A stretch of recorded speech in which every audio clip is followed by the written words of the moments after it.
Yo, so I just saw an article about a Texas THC ban, and it pops up when you just search Texas. So I thought I'd talk about it and just give my thoughts real fast. There's, a couple of these things. We can click this. So my understanding of it is that when in Texas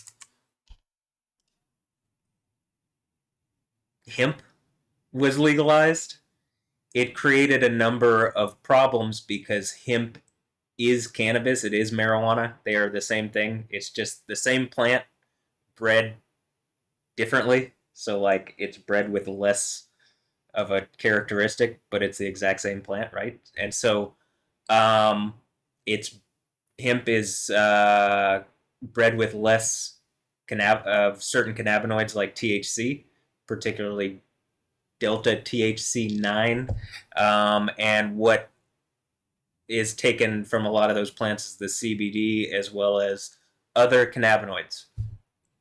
And these cannabinoids haven't been able to be tested on for a long time. Hadn't been because the law is janky, and so even like legitimate research institutions couldn't and still have issues testing now. Which is why I'm just making a video because I think I do have a voice, and I am shocked, honestly, that Lieutenant Dan Patrick here in Texas is so adamant about something that he clearly has very little knowledge on, and yet goes on as if he is understanding of what cannabis is, and it just is really obvious to me. It's like reefer madness inspired misinformation. And I understand that prohibition is really the issue. And you can see that there is a legal hemp industry and that there is not criminal activity around this, around like the, THCA and the legal like marijuana. You can go to you can go to a smoke shop and just get things these days which were illegal in the past. And you don't see an increased degree of criminality. And many of the problems associated with marijuana and cannabis, you see a decline in because most of those problems are associated with prohibition. So it is shocking and short sighted. And honestly, I think it's morally abject that Dan Patrick is so adamant that this is a problem when there is no evidence that it is. A few instances of kids, teenage kids buying stuff at a smoke shop is not a good reason. And in fact, it's a bad reason because those same kids are just going to go to the black market now. You can't control or regulate the black market. And so that's why it's good to legalize things so that you can control and regulate them.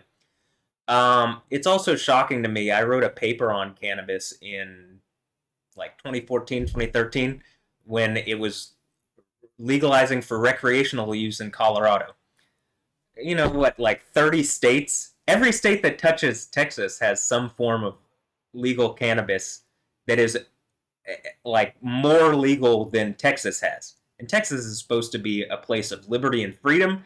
It's also supposed to be a place based on science and God's law. Like, right? I guess God's law, it's not written into the thing, but if you're claiming to be a Christian, Dan Patrick, it is morally problematic to ban a plant that is going to cause people who aren't otherwise criminals to become criminals and have their lives hurt and destroyed because you just want to assert something that is baseless and non-scientific about cannabis.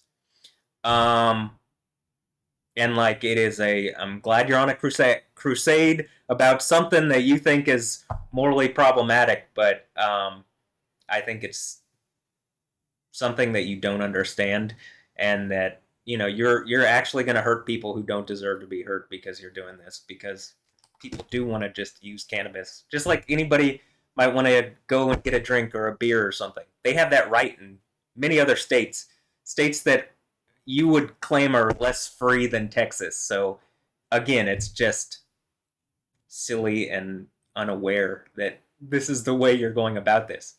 It's also that because, like, I can't imagine if, in 2014 when I wrote a paper on the first state, Colorado, who was recreationally legalizing cannabis. Since that point, what, we're 11 years? Do I have kids now? You know what I mean? Like almost grown kids. Um, since that point,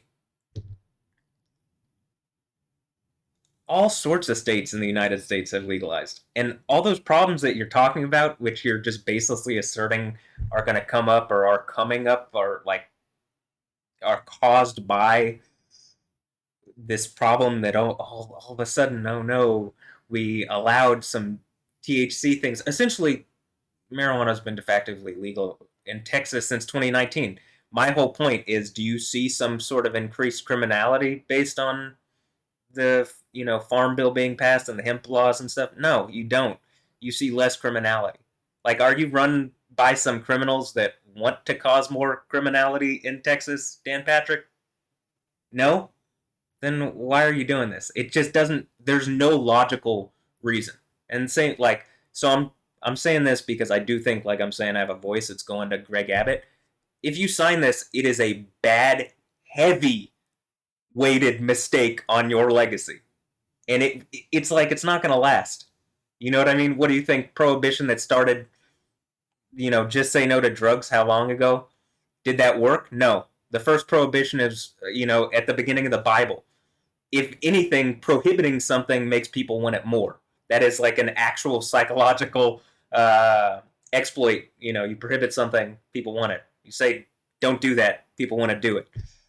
It doesn't, again, everything is screaming that Dan Patrick is doing this to grandstand on some moral issue that he does not understand and is willing to actually hurt people who are not criminals currently in order to do this thing that he's saying. Which again, I saw a press conference when they asked about a Republican poll that showed that most Republicans, so that's not Democrats here in Texas, Republicans want legal recreational cannabis, and that this is against the will of his people, right? Of the Republicans, the party that he represents. He just claimed that the poll was fake, even though that's like disingenuous and an obvious lie. Because again, he's grandstanding on an issue that he just wants to force through so that he can say he did it, or, maybe he does believe that there's a moral thing because he just doesn't know because he's been taught wrong and he hasn't experienced it because it's illegal. And so, like, where is he going to experience it? I know that Dan Patrick, or it's my understanding, is from Maryland. I don't know if he gets out of Texas. He's not of someone who was born here, right? And so I also think it's like weird. I was born here, and you're trying to limit my rights. Get out of here. Go back home. Is this your home? Then stop acting like you're not a Texan. This is an issue of liberty too, and like you're trying to take something that is again legal now, a liberty that I have. You're trying to take it, right? For no reason. And like for bad reasons that are lies, disingenuous, and that just again, we're headed towards a reality where the entire country is going to have legal forms of cannabis.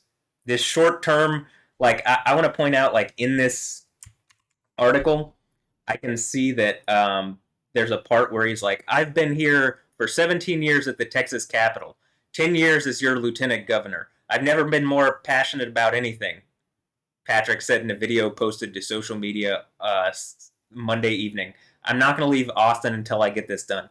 I mean, I think there's some kind of ulterior motive, in the same way that I think like it benefits the cartels that drug prohibition continues. Like, well, why wouldn't we just like legalize it, create some kind of government entity to create the like highest quality, like most safe drugs possible, not spend hundreds of thousands of dollars locking up individuals every year. Like literally every person you lock up, like here in Texas, it's my understanding, everybody locked up in the Harris County jail costs over 100 $100,000. This was a couple years ago, before all the inflation from COVID. It could be several $100,000 to house one person for a year.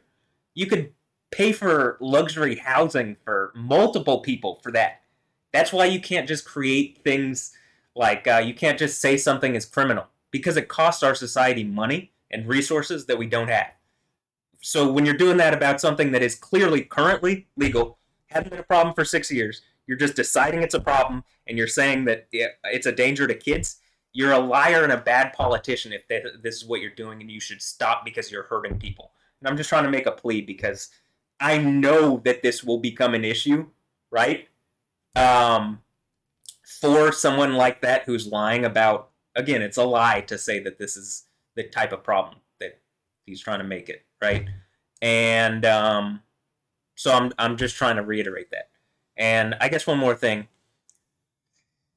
10 years ago, when I wrote that paper, that was the first state to legalize marijuana. Since then, I mean, how many do I have to look this up? I will, but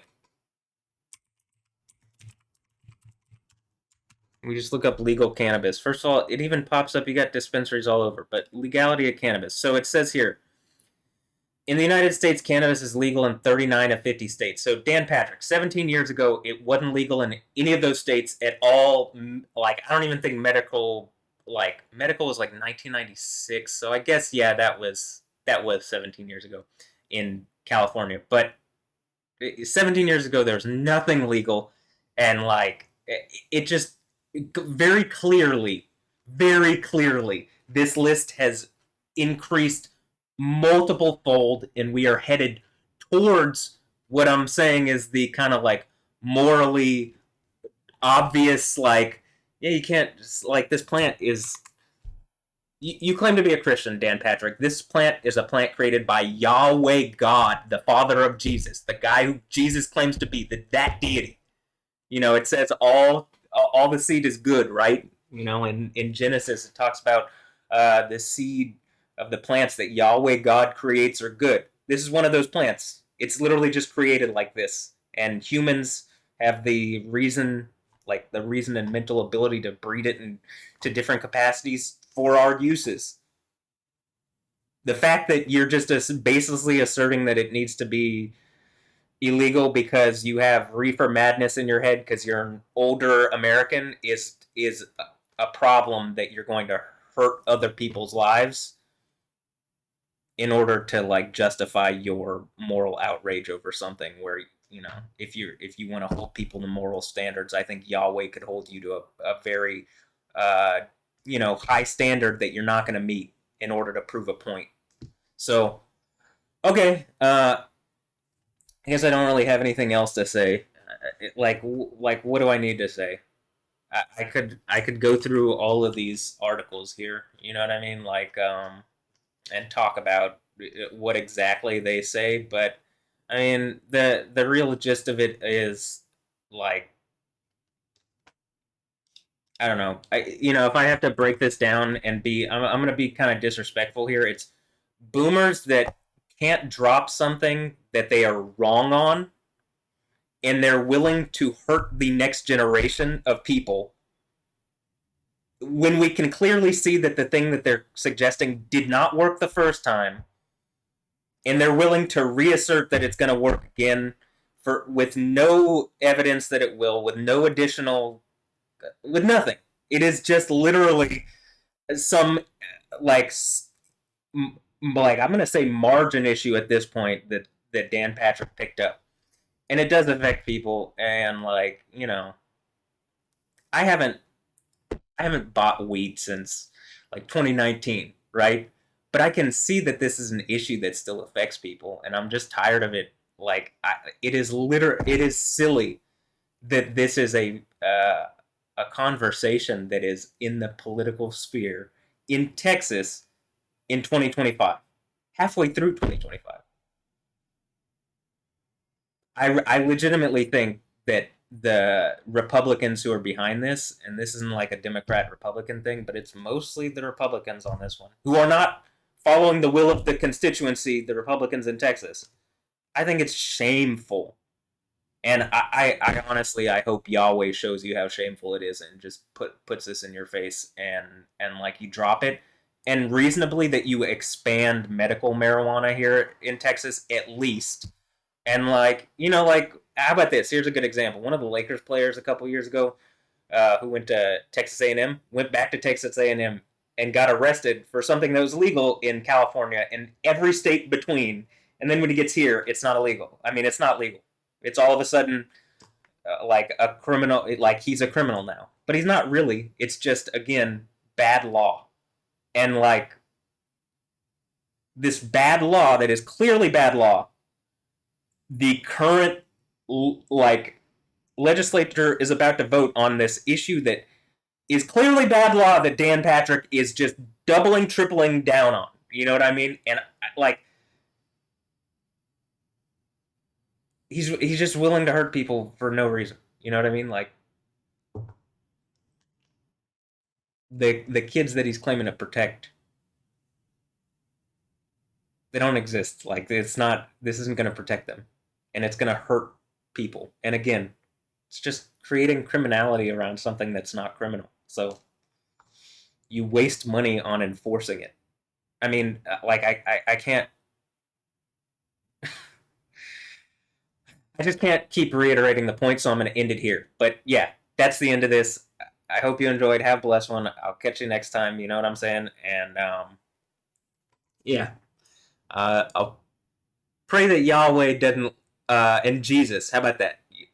People like Jesus here in Texas. People maybe don't know Yahweh, even though that's Jesus' father.